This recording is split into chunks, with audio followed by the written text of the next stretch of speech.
Looking at my fake Gucci, it's about that time. Going off with Rapcritic and Muse. I don't know if you're aware, but today is a very special anniversary. It is the 10-year anniversary of the release of Friday by Rebecca Black. Oh my fucking lord. I thought he was going to talk about, oh yeah, we're going to talk about some music history. We're going to fucking do a deep dive. I mean, I guess it's music history now. I was just going to say, you're going to act like it ain't? Okay, anything in the past that happened in music is, fucking, Britney Spears' husband's album is music history. Fucking Kevin Federline. I don't know the exact date when Popo Zao dropped, okay? But, we let's look that up so we can honor that too, Oh, yeah, we gotta mark it on the calendar. But the thing that makes it so special is because Rebecca Black has teamed up with Dorian Electra 303 Big Frida. They have brought the remix, and it is produced by Dylan Brady of You Know Him, You Love Him, 100 Gex. It's Darren's worst nightmare, but I fucking love it. What's happening? Video dropping soon, dude. Keep your eyes open. I legit can't tell at this point if you legit are enjoying that song ironically or non-ironically. Dorian Electra and 100 Gex, that's my shit! Yeah! There was another name in there. Hold on. Don't act like you didn't say another name in there. Wait, who? 303? Yes! You wasn't Oh, you were gonna skirt by that one? You were gonna skirt by My First Kiss with a little like this. And twist. You was really gonna skirt by that one. They have such a small part in the remix that I forgot they were there. I'm waiting for someone to use Big Frida in more of just a hype 'em up type deal, because they give Big Frida like a small section, but even less than 303. Dorian Electra's got a small part, 303. It's really just remixed Rebecca Black singing from the original, remixed by 100 Gex, so it's got that high-pitched mechanical robot effect to it. Like I said, you will find it abhorrent, but I'm just saying, for those of you listening who aren't aware, that they're bringing the classics back. But this week on the show, we've got 2 listener-requested album reviews, and we're gonna start with Thank You, Scientist, requested by, and I don't know if I've got this correct or not, the Shadows On podcast. Yeah, Shadows On. Are we promoting another podcast right now, or is that just happened to be their name? I mean, they paid, I guess. Why not? Holy shit, it's snowing again. Are you serious? Yeah. Oh man. So I just had like a burst of enjoyment, and you just were like, God damn it. No, I'm just like, I'm missing out. I'm missing it. Thank You, Scientist, requested by Shadows On podcast, and the album is Stranger Heads Prevail. Oh. Darren, it has been a long time coming, and I think you know what I'm talking about. We've been taking requests for how long, and we have not gotten a single sliver of jazz fusion. Darren, what have we been doing wrong? What signals, what mixed messages, what wires have been crossed with the audience that had them believe that we were not interested, or at least I was, I don't want to speak for you quite yet, was not interested in some goddamn jazz funk fusion? Everybody's been whistling past that jazz funk fusion graveyard, pretending it's not there, turning a blind eye. Don't you even for a second pretend like it isn't creeping up behind you. It's been there all along. Haven't you heard the top 10 singles blowing up the charts like, I mean, I don't even need to say them, you know them. The fucking yummy jazz funk fusion remix. Precisely. We can't ignore all this. Post Malone's been working on one. He's been cooking them up in the studio.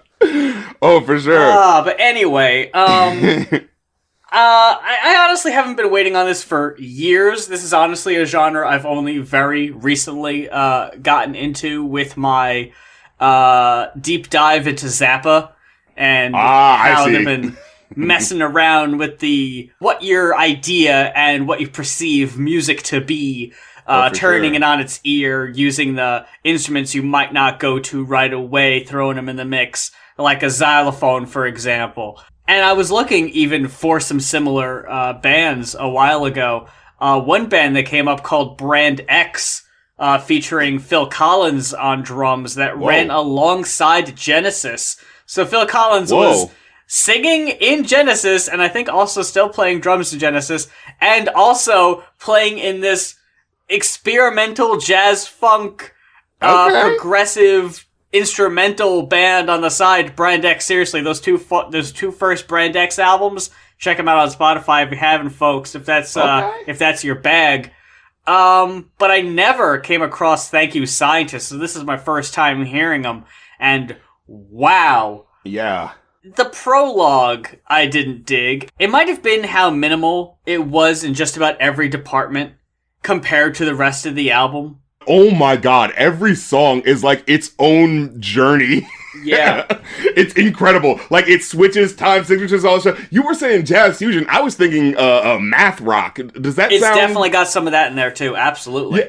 Because it plays with signatures so much. Like, the 7/8 signature is like this album's bread and butter. The guy who sings on this, his voice is just so, like, clear and crisp and just, like, nice. Like, his voice just rings over all of this music, and it never feels like he's getting drowned out by it. You know what I mean? Like, everything just feels like it's working in tandem so well. It is... I was bowled over by this fucking album. Again, like, you see, like, oh, it's an hour and some change long, and you're like, all right, this is gonna be a bit. And then, like, the first song is, you know, the very ethereal sounding intro with these lyrics that are like... You know, it's like, I don't know if you're going to understand what I'm going to say, but we're going to give it to you anyway. It's like, there's the way the lyrics are where it's just kind of like, oh, wait, what's happening now? And then you get into the somnambulist, the fucking incredible. You hear the trumpets playing all over the track. Oh my god, it was fucking butter. I was listening to it and my first notes were like, this sounds like that Sonic Adventure 2 album that we had to listen to, but way more like, you know, put together and competent, you know what I mean? It's this rock music that feels very like you're just being sprung into this world and you're traveling all around it, but it's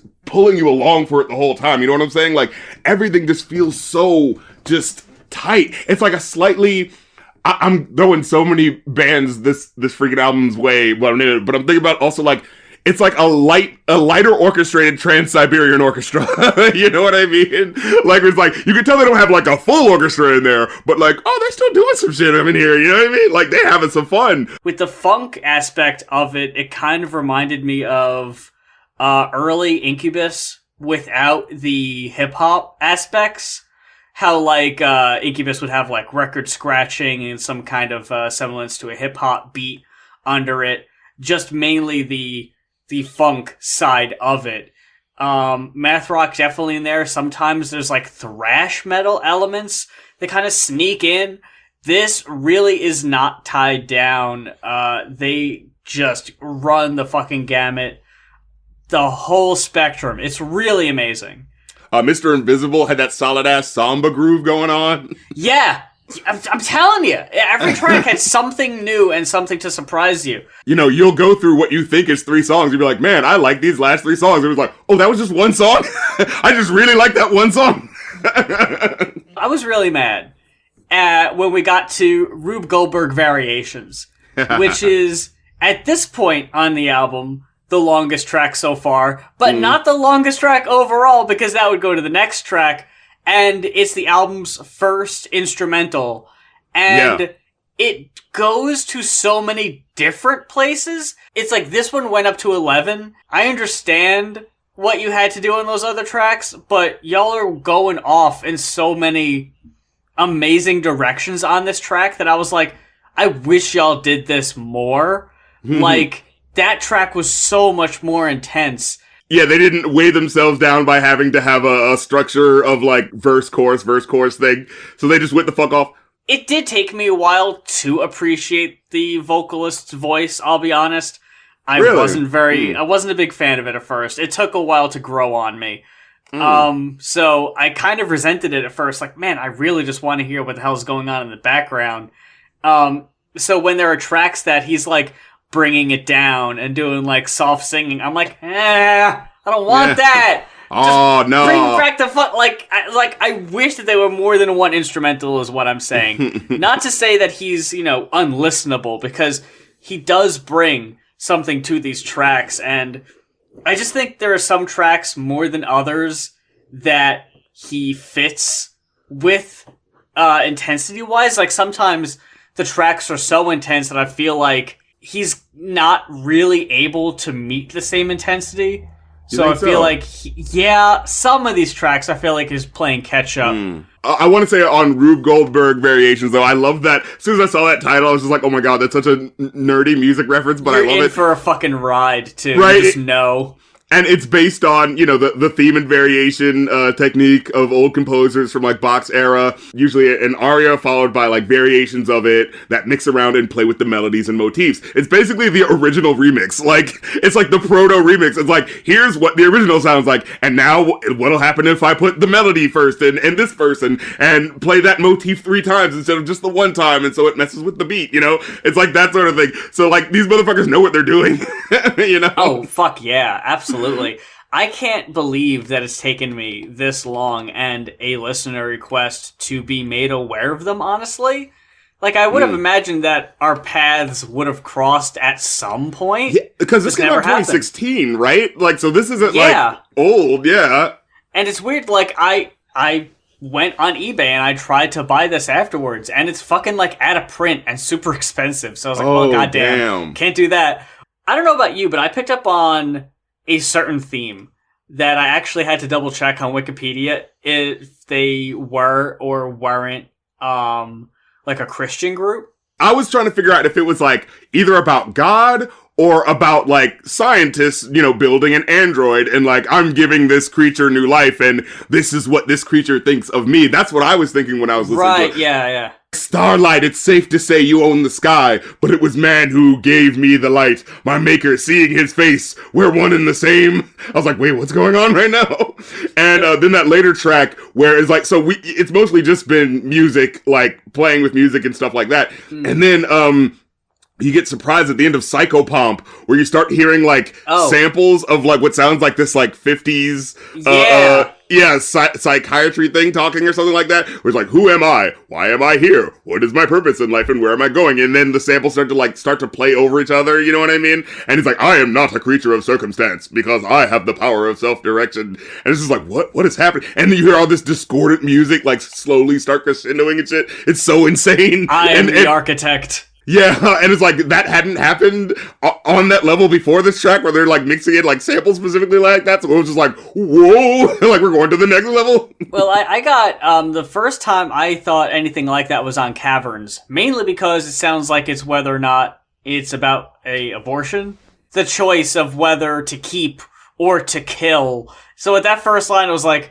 okay, and then they were like, I can't control what's growing inside your womb. Like, it was very literal at that point. So it's like, it sounded like this song from this point of view of a father-to-be. It wasn't really clear as to who was conflicting on whether or not to have the child. So I was like, okay, is this gonna be... That was the first time I checked.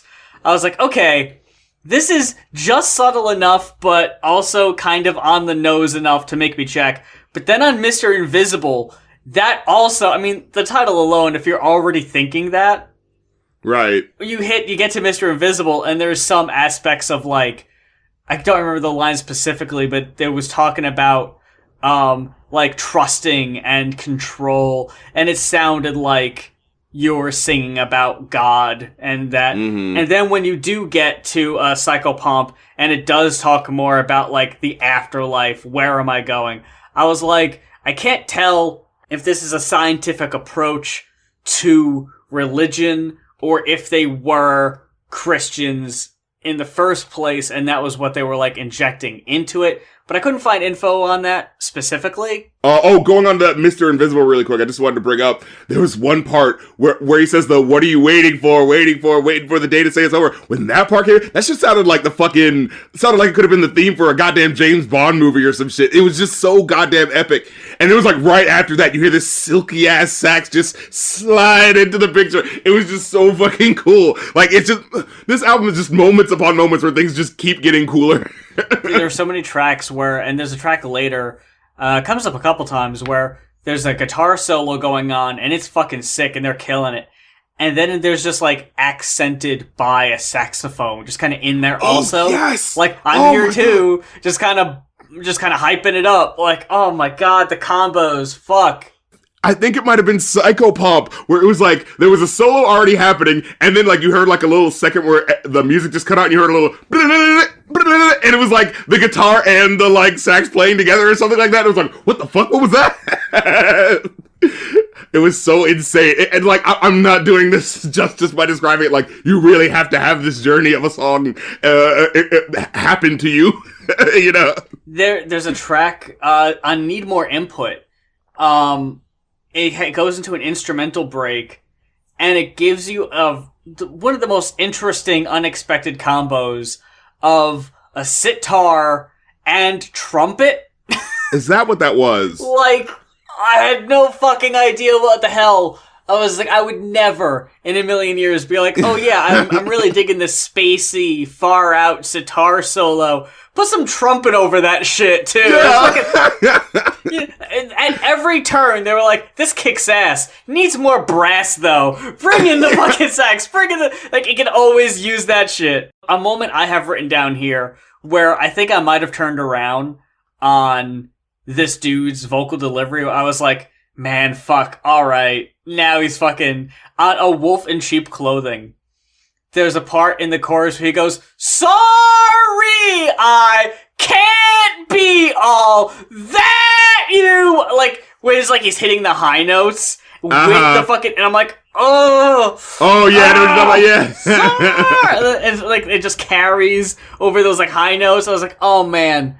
Dude, alright, he's fucking killing it now. I think it might have been that song, Wolf in Sheep's Clothing, because I wrote the note down here where it says, they're doing the little 7/8 dance in the tempo, it's real chill, and then they build the beat, and then I wrote, here's the part where the guitar comes in real quick with a little, and it's just like teasing along with the cellos and the strings before coming in and stuff. I was like, holy fuck, and then the sailing vocal line on the hook, oh my fucking god, man.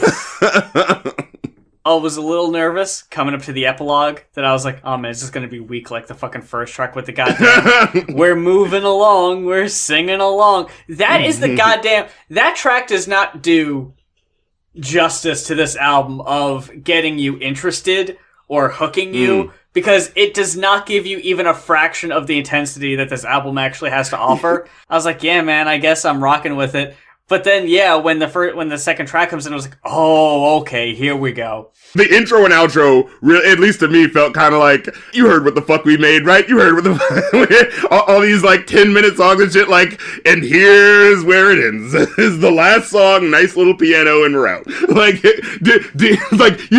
Motherfucker, I just gave you, 8-9-minute songs in a row. Give me a minute and I'm done with this last one. You know? I really liked, the Amateur Arsonist's Handbook as an outro track was just it really felt like, wow, I've been on a fucking ride, and it's like you're on a roller coaster, and it's that last, the last, triple loop or whatever, as you're, as you're sliding back into the station, and then when you get the epilogue and the clever depart, for me, it worked better than the intro, because it was, a fun little, it's one of those, and now it's and that's the album. Hope you enjoyed it. It had a nice little bow on top of, it felt well-deserved. You were able to have a nothing of an outro, but because the album was so fucking strong, it felt good. And it was yeah, that was really good. Good job, guys. You fucking knocked it out of the park. You know what? You made a good point with the roller coaster analogy, because, like, when a roller coaster starts, it is like, it does kind of start slow because it's building you up, and that's like the first track, and then the last track is, after the loops are done, the very last track is the train is now coming back into the station, the slow turnaround, you know what I mean? That's what that last track was. And you still have, like, the butterflies and the excitement from the roller coaster. You're just like, oh, okay, guess I'll get off now. I got a 4.5 on this. I gave it a solid ass 5. I couldn't find a track that I didn't wasn't feeling. You know what I mean? Yeah, man. Goddamn it! I really wish I could buy a copy of this. I'm so mad. I'm so mad that I was made aware of this band 5 years after the album came out and missed the chance to buy it. You know? Here's this band, and no, you can't get it. Up next, we've got Resurrection by Common. Sense? Requested by Dr. Goatman. That's right. Oh, man. So Common's someone I've never really fucked with that much. Yeah, I'm gonna just come out and say me neither, really. Common is part of the Kanye West, respectable rapper from the 90s that didn't get enough love that Common put on that Kanye West put on his label and, brought some more, you know what I'm saying? Like the Mos Def, Talib Kweli, like that's kind of what Kanye did, like when he first came out. It's like, I'm making mainstream songs, but I'm also, I respect my roots, I'm bringing all these rappers in from the shy that, like, people, respect. So, Common kind of gets, like, lumped in on that because of that sort of, like, and also he was with the Aquarians. I freaking forget that. In the late 90s, early 2000s, there was the Soul Aquarians. It was like him, D'Angelo, a whole bunch of people. But it was like, we're making like neo soul and that sort of thing. And so that's where kind of like Common fits, as his legacy kind of goes on into the 2000s. And I really enjoy some of his singles like Go, Go, Go, Go. That one. Of course, everyone remembers the I Used to Love Her. That's kind of like the quintessential, here's the song from the 90s, summing up what hip hop kind of was. You know what I mean? So it always kind of has that respect. But yeah, I've never been fully motivated to like check out an album because it's like he was never like that lyrical to me, like he got his props from being the guy who, the quiet poet who was willing to stand up to West Side Connection in the late 90s. You kind of like give his it's like, oh yeah, he was willing to be like, hey, I want to do my thing too. And it's this whole stupid misunderstanding in the I Used to Love Her song where West Coast rappers, specifically Ice Cube and West Side Connection, yeah, of course, were like, oh, what? You're saying hip hop sucks now that it's on the West Coast? Well, fuck you. I mean, I don't blame him at all. That's how else are you gonna take that? I mean, I guess. Well, when it goes into the next verse, I guess you can see it more. But when he first brings it up, I guess we're just going into it. And the I Used to Love Her song. So there's a part where he goes, "I didn't mind that she was hanging with them boys in the hood because like she was messing with the funk and she's got to do her thing and da da da da." Like so, in the first verse where he brings it up, it doesn't seem that bad. It isn't until the later verse where he starts going like, "Oh, now she's a gangster hanging with gangsta bitches and that sort of stuff." You know what I mean? But it's not like focused enough to be offensive, I don't think. You know what I mean? Like, I like how genius whoever was taking the notes down was like, the song sounds like it's about a woman. You think? But he's gonna throw you for a loop.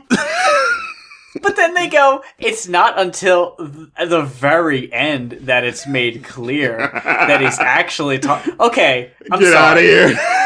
Not until the very end, huh? Okay. Y'all motherfuckers just weren't paying attention. I'm gonna go back to the very first verse, okay? Because I'm gonna present it to you like this. If he was talking about a woman he fell in love with, this line in particular would feel pretty random. A few New York dudes did her in the park. Oh man, I fell in love with this girl. I remember hearing about her fucking these dudes in a park. There was an orgy in the park, but I was like, I don't want to judge her, And it really, like, especially because at that point in the song, like, he's supposed to be like a little kid. That doesn't make sense. I don't get that. Yeah. And then he goes on to say, Slim was fresh, Joe, when she was underground. Oh, of Original, course, you gotta say that. Pure, untampered, a down sister. At this point, I have written down, and lo and behold, my worst fears were realized that I had a feeling, a little hunch, that the misogynistic slut-shaming that Common was applying to this hypothetical woman isn't too far removed from how he would talk about actual women. Right, okay, which he does later on in the album anyway. So on this song, you could make the excuse that, like, well, he's trying to lay it out. He's trying to show how hip-hop's been tarnished, by mainstream, big execs who don't care about the art and just wanna, you know what I'm saying? See, like, he doesn't even do that, though. He doesn't really blame the ad execs as much as he blames the artists. Yeah, it's not until, like, late in the album where he says something about how, like, oh, now it's in the suburbs and, now it doesn't really, like, have the same feel to, you know what I mean? But, yes, this, Common, more often than not, as I was experiencing this album, had that feeling of, like, well, it's also the way I felt with J. Cole, where it's like, oh, yeah, he's saying, some kind of deeper lyrical stuff, and why does he feel the need to act like he's, like, hardcore every now and then on these songs? Like, he's gotta say a motherfucker, and I'm fucking these bitches, I'm doing this. It's like, this doesn't fit. How do you not see how this doesn't fit? And it's like, it's in an attempt, it feels, to make him seem like, oh, but it's still hardcore, this is still cool, guys. But it's like, but now this just doesn't fit with who you are, and it sounds even more awkward. And now, like, at the time, it probably sounded like, well, everyone's hardcore, and, I gotta put a little hardcore in there just to keep them up. But, like, now looking back, it just seems like, oh, you didn't need to do that. This is awkward. But on the same level, it also feels like there's, like I said, the deep-seated sort of misogyny that's in there, regardless, as this guy, well, it feels kind of ironic coming from this guy who, and what was the one note I said, the so-called conscious, rapper, wait, I want to get, we'll get to that, too. I want to get the specific note that, somebody had said. It said, Common since apologized for some of these lyrics, which we should note were rampant at the time, even in so-called conscious hip-hop. I just love the so-called. I have this written down here for anyone who, I was so caught off guard, blindsided by that M. Night Shyamalan twist at the end of the song. This verse. But then she broke to the West Coast, and that was cool, cause around the same time I went away to school. And I'm a man of expanding, so why should I stand in her way? She probably get her money in LA. Yeah, right? That seems positive. And she did stud, she got big pub, but that was foul. She said that the pro-black was going out of style. She said Afrocentricity was of the past, so she got into R&B, hip house, bass, and jazz. Now, black music is black music, and it's all good. I wasn't salty. She was with the boys in the hood. Because that was good for her. She was becoming well-rounded. I thought it was dope that she was on that freestyle shit. Yeah. Just having fun, not worried about anyone. And you could tell by how her titties hung. What the fuck line is that? He must still be talking about a woman because he said titties.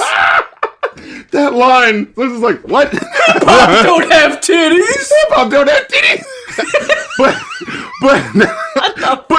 But like I said, as you're listening to the verse, right? Like, it doesn't seem overtly negative. He's just like, oh, it's black music, right. You know what I mean? Like, as soon as he said I wasn't salty, I was like, oh, but you're about to be. I can see it coming from a mile away. You're about to be so fucking salty. For what?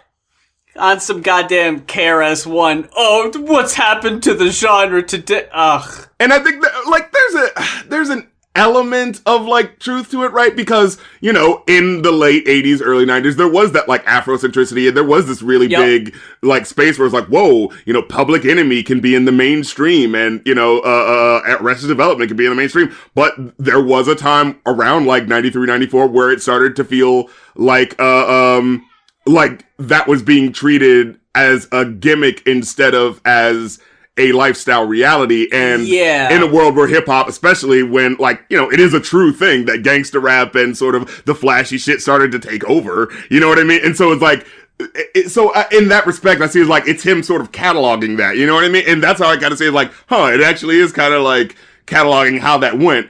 But yeah, there is that element of like the trying to have the ownership over hip hop in a way, you know what I'm saying? But I've heard better people do versions of this, like Seasons by Cunning Linguist. So yeah, I personally don't need this, but it's still cool in the mainstream sort of like, this is the most mainstream you can get version of a song talking about the history of hip hop. You know what I mean? Like, I was gonna say by '94, it probably wasn't kind of hack. It was probably one of the first ones to do that. Yeah, At least this all encompassing, like it really does bring you from the birth of hip hop to modern day. I know, I want to say, was it Pharaoh Monch had RAPE that does the same thing in a much more crass, unfortunate way. As soon as you said the RAPE, I was like, oh no. I just remember that being one. Cunning Linguists, sure. I feel like if you were to do it today, it would be fucking eyeballs rolling out of people's heads because of how overdone it is. And like, how could you do it at this point? Because it's like, it's just been a decade and a half. Like, hip hop's just kind of ingrained into things now to be like, now it's not cool. It's like, no, it is obviously cool. It's everywhere. So it's fine. What, are you gonna be talking about fucking SoundCloud? Yeah. The first track though, definitely threw me off with how it really sounded like a lo-fi jazz joint, Like, I was listening, like, this could have come out in 2017, you know what I mean? I was just gonna say, we haven't even talked about Resurrection yet. This fucking track... But my brain was bleeding, needing feeding and exercise. I didn't seek the best of buys, it's a lie to textualize. I analyze where I rest my eyes and chastise the best of guys with punchlines. I'm Nestle when it's crunch time. For your mind, like one time, if poetry was pussy, I'd be sunshine. Cause I deliver like the sun times. Confined in once minds of dumb rhymes I combine. I'm hype like I'm unsigned. My diet I unswine. Common? Oh my god, my fucking jaw was on the goddamn floor. I was like, how are we not talking about goddamn Common if this is what he fucking does? But it's the only track on the album where he really does it. Oh, man. Okay, so, and this is my thing, right? So, maybe like the first 4 tracks I'm rocking with, right? and that says, I was just gonna say this fucking second half, dude. Oh no! Man. Oh it no! Crashes and burns, dude. and it's like because it starts off like I'm on his side when this album starts, right? Like I'm absolutely. I'm the hip hop guy from the '90s that people kind of overlooked until Kanye West gave me some more shine. You know what I mean? So he's already kind of got that underdog feeling to him. And you're listening to his rhymes, it's like I'm not going the gangster route. I really want to pull you in with the lyrics that are just flipping off the dome, going this way and that. You know what I'm saying? God like, damn. It feels like a sort of a more focused Tribe Called Quest. I'm gonna say it. You know what I'm saying? Because Tribe Called Quest has a more hangout vibe to the music. And this is kind of going for that. But you can tell he's like, oh no, I'm really trying to throw you off with how clever I am. But the issue is, after a certain while, it just feels like, did you say no to any wordplay? Was there any wordplay here that wasn't up to snuff? You know what I'm trying to say. Oh, yeah, absolutely. I don't want to skip around too much, but if I can just skip down for a second to This Is Me. Oh my lord. Check it out. Oh my lord. Good morning, Vietcom. I'm back. Huh? It's me again. Is it me you're looking for? Stop it. For the best beat? Subtly oblique? I'm fresh, I come clean, but I can't whistle. Psst, I'm only bugging. While no dug in the crates, I dug in my nose and picked a rhyme. Any rhyme. I don't have any time. I was like, is this the first shit you ever fucking wrote? What the... Like, it felt like goddamn... What's his name? Jay Electronica being like, hey, I got this new album, but I'm gonna put this track I recorded like a decade ago on here because people need to hear it. This is what it fucking felt like. Like, oh man, I'm just bringing out my old notebook from high school. People need to read this dope shit. Like, no. What the fuck was this? Dude, so I wanted to set that first line up, right? Because the track before it is called Communism. Yeah. Man, a lot of these, like, song titles, like, really do have that feel of, like, I thought this was going to be more important than it ended up being. Oh, yeah, absolutely. So, this song's called Communism, and you're like, oh, what's this gonna be about? Oh, it's just about, like, different words that start with com, because his rap name is Common. So, but here's how he starts it. Chicka chicka ah, on my own shit, like an entrepreneur that stepped in manure. I'm like an entrepreneur that stepped in manure. Oh, I bet he thought he had with that one. Man, I'm newer. But it continues. Man, I'm newer than a Jack. I went up the hill with Jill and Jack Jill's big booty. We did the booty up. I told the bitch she better have my money. What is happening? What? I forgot about that shit. That's before he does all the, not to commercialize, but compound the soul with other elements, compelling sense into communism. Oh, there it is. Would it ended like that? I just had that Darth Vader, what? moment. It's like, what the hell is he talking about? But yeah, it's like a concept song, like, you know how Genius does the, you know, Tommy ate my motherfucking boy, oh, I'm gonna rap all about using the labels names, but it doesn't even fully commit to it, because like the first couple of bars are what the fuck I just said, the Jack and Jill's big booty, and what are you saying? And then, so we go from that song where he said, oh, communism and common sense and commercialize the common, and then the next track is, it starts off with this little, you know, nice sounding beat. It could be a little corny if you have the wrong rhymes in there, right? But you know, it could be fun if you do it right. And then he comes in after we heard that last song, and he says, check it out. Good morning, Viet Cong. I'm back, and I just like burst out laughing, like, stop it. Viet Cong? What? No. Sorry. Oh my god, the way Not his flow, yeah, and the way his flow just stretches out the words, it just makes it even more insufferable. It's like, stop it, like, cause you see it coming. Oh my god, and yeah, the song has a nice little groove to it, you know. It's like, and but the fucking, when you hear the common on the hook, it straight up sounds like, his fucking this is the theme song for his ABC Family TV show, you know. Oh man, yeah. 8 p.m. 7 Central. It's common, you know. It's like when I found out that the concept of Fresh Prince of Bel-Air was originally pitched to Morris Day, and the show is going to be called like It's About Time. Oh. There's a few ways in which this album doesn't age particularly well. No doubt. If I may go back to track 3, Watermelon, for a second. Which, it's called Watermelon. There's no real reason. It's just... It's just sampling this old song where the guy's going like, watermelon or something in the background. It's like, alright, fine. We're 3 tracks in, and already in one track he dropped a homophobic slur in one of the first 2 tracks, and then he makes an AIDS joke in Watermelon. So I have written down here in track 3, please don't let this be a thing. Oh no. Can we just skip a couple tracks real quick to track number 6, Nothing to Do? Because we were gonna get here eventually anyway, might as well do it now. Yep. Can you imagine my surprise that this is where the rhyme scheme went? I thought I was cool with my members only and bald fade. Walk to Walgreens to get the Sportin' Waves pomade and soft brush. As we got older, we would stalk, rush, and bang fast. Oh, God. What? Oh my god, dude. I'm sorry? It so fucking threw me off. And then, like, I didn't realize there were 2 other verbs in there. Stalk, rush, and bang. Stalk.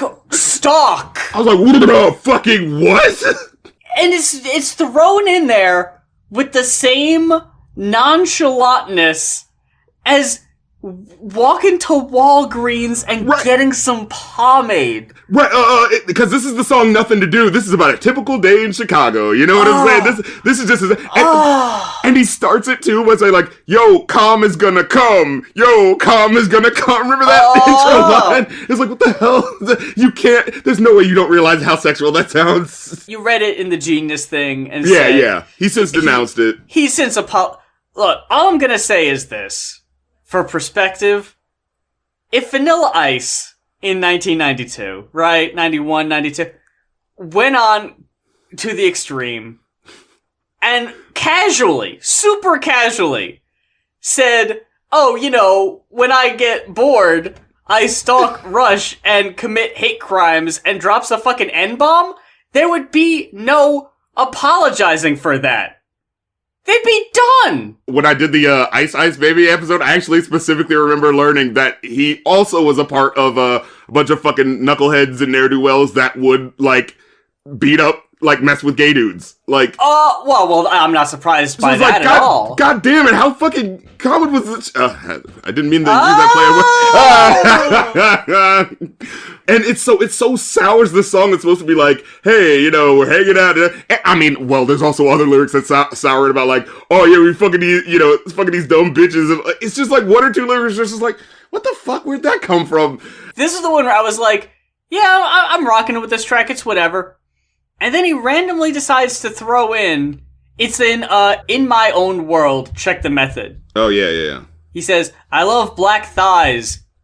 But then he switches it up to, you sisters better realize. Oh my god. Okay.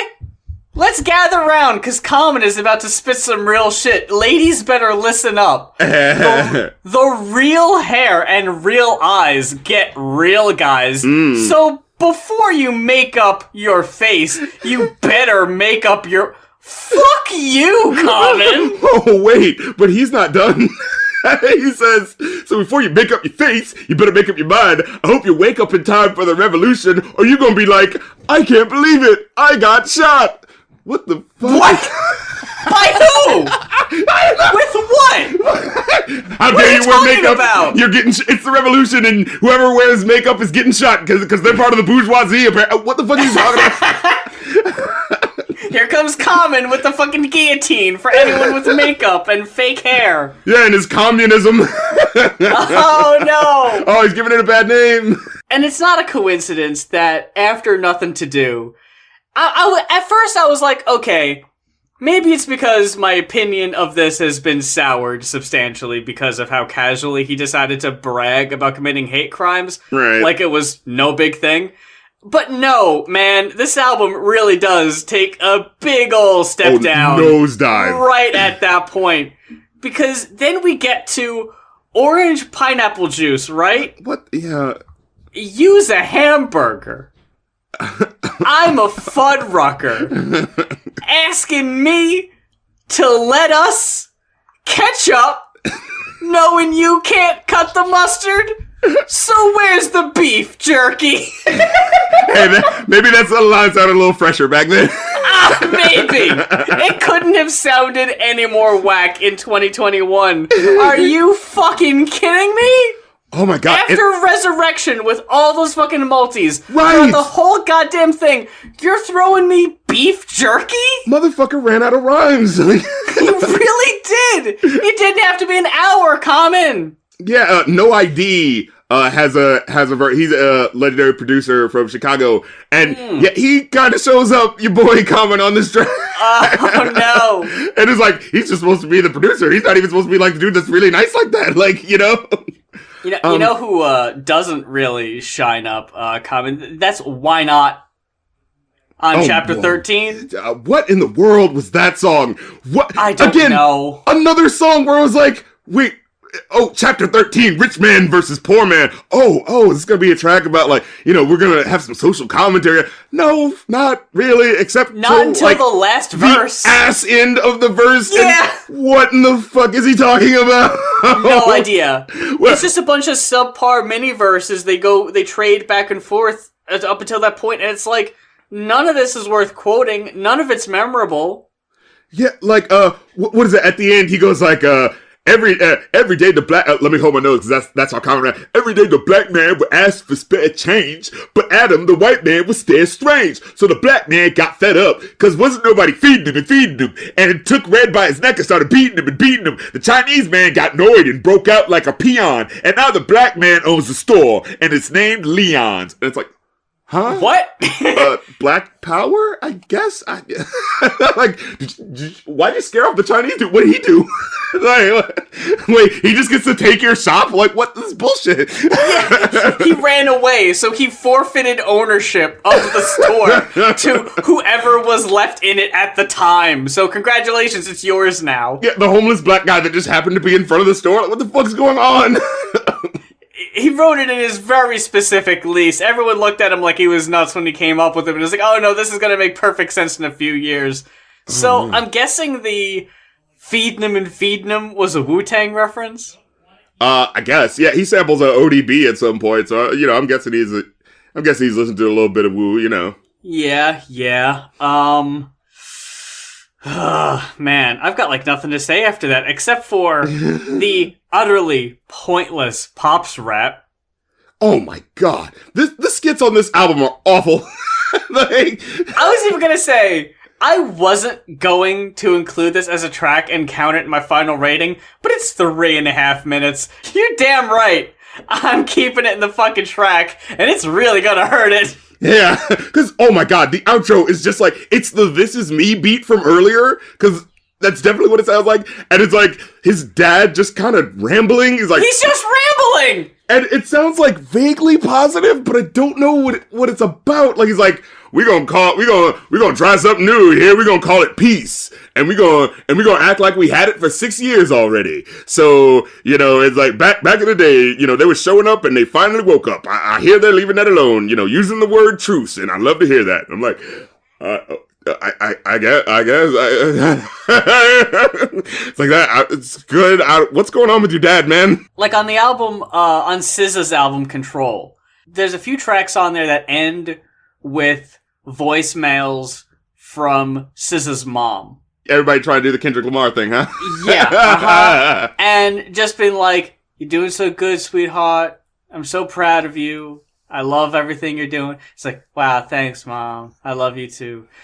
All you need is like a little 20-second thing at the end of the last track that's like, oh yeah, and here's, some positive words from my dad at the end of Some Shit I Wrote, because he honestly named the song Some Shit I Wrote. So my hopes are already pretty high for that one. My expectations are through the roof.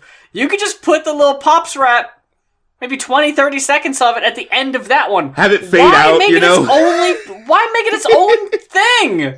So pointless. Is anyone sticking around for that? No.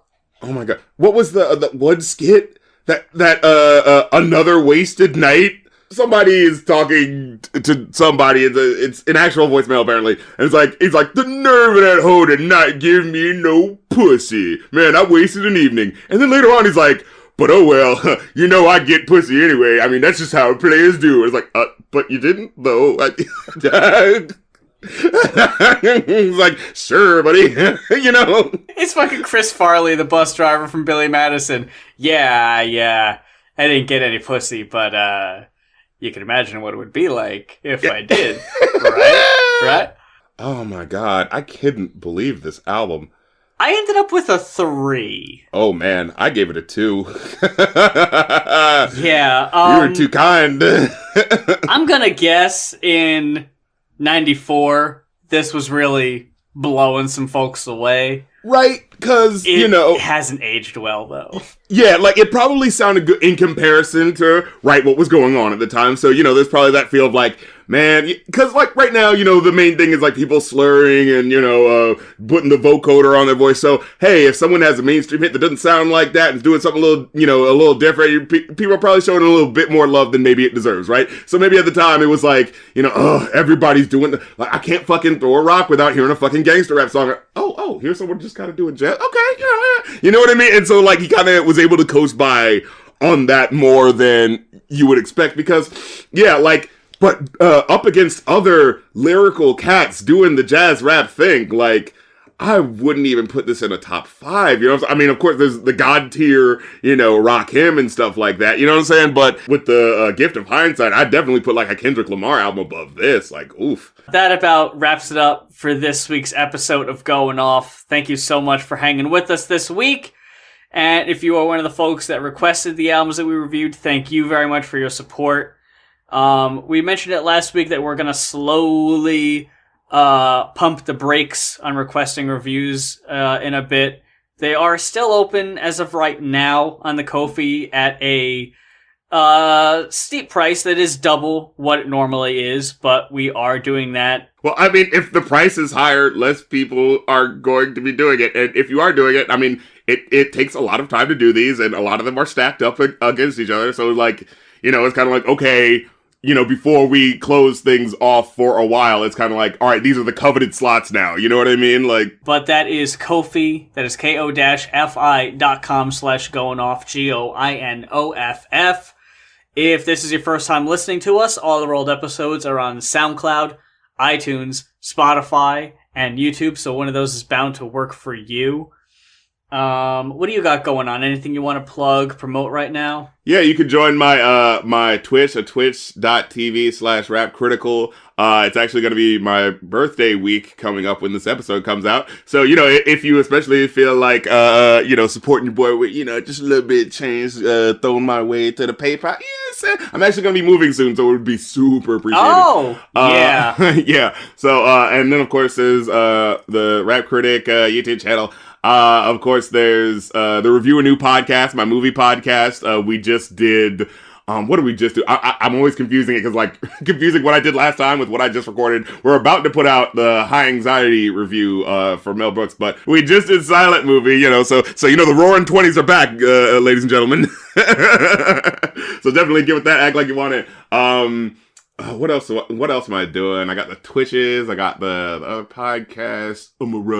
I mean, join my Patreon if you want to support me. You can vote for episodes. That's a new tier that we're adding. It's a $2 tier where you can actually vote for, excuse me. Sometimes I'll have polls where it's like, okay, there's these 3 songs. Which one would you want? You know, and you could have your say, as well as joining the Patreon Discord and getting to see the episodes early. So, you know. Get with it, act like you want. I'm trying to give people, you know, reasons to actually, you know, want to help people out. You know what I mean? I ain't trying to be no stingy dude. You know, I'm trying to give you something in return, you know. And if you are watching this on the Riffcoms YouTube, first of all, thank you very much. I greatly appreciate it. We're going to keep up with the Riffcoms and Riff Break episodes being posted every Friday for the foreseeable future. They might be a little later than usual. Normally, I try to get them up by 2 p.m. Eastern Standard Time. Sometimes they go up later in the evening, but I do try to get them up on Friday, and we've been doing that for quite a while now. So we're gonna keep that up. We've got a few other video ideas in the pipeline, so keep your eyes open, and make sure to subscribe if you're not already, so you don't miss an episode of Riffcoms or of the Going Off podcast. If you're not listening to us on SoundCloud or Spotify. I never know what people's preferred way is, so just make sure you're either bookmarking or subscribing to whichever so you don't miss one, so you don't fall behind. And until next time, for Going Off, I'm Muse. And I'm the Rap Critic, and... New car, caviar, 4-star daydream. Think I'll buy me a football team. Absolute rubbish, laddie.